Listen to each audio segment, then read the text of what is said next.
reason why I came out to speak about it and publicly have spoken about it and covered it is because I'm hepatitis B positive myself. I'm chronically infected with hepatitis B.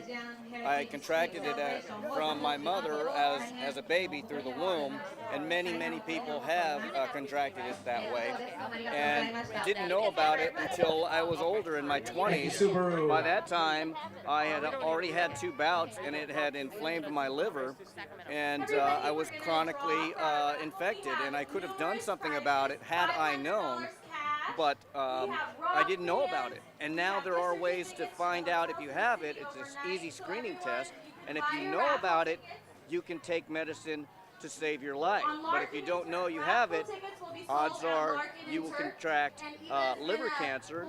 And I have 2 uncles who have died, a grandfather who has died of liver cancer. All of them, we suspect, had hepatitis B. So somehow it didn't get passed on to your children? It did not get passed on to my children because I knew about it and I had them vaccinated. And that's how I ended the cycle. And you need to end the cycle because right now, 1 in 10 Asians has it, but Asian Americans live here in the United States, and there's interracial marriage, there are interracial relationships going on, and pretty soon it's not just going to be an Asiatic problem, it's going to be a problem for many people. So you recommend the vaccination. So why doesn't everybody just have a vaccination just like you do a flu shot? Because they don't know about it. You know, they don't know about it, and that's the problem. In fact, a new study out by Stanford. Let me say this again.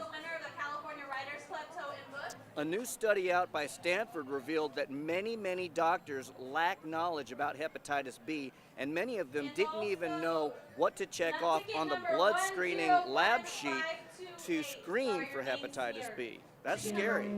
Wow, so how are you going to educate the doctors? That's a good question. How do you educate the doctors about this? Well, there's a campaign right now going on by the Asian community and Fiona Ma and doctors at Stanford to educate doctors about this. Most doctors have not had a lot of knowledge and cutting-edge knowledge about this because they don't have Asian patients, or they have few Asian patients.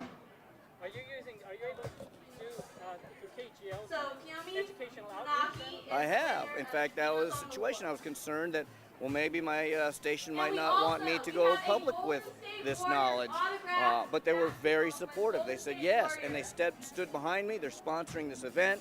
They have sponsored hepatitis B screening events. I have covered stories on this. I have talked about it publicly, about my own experience, and hopefully people will talk about it so that the word gets around that if you can screen yourself for it and find out that you have it, you can save your own life. So you can screen yourself? Going to a doctor, the doctor can get a blood lab test request for you. You go down to the blood lab, they take a sample of your blood. Within a couple of days, you can find out. Ticket number 104268.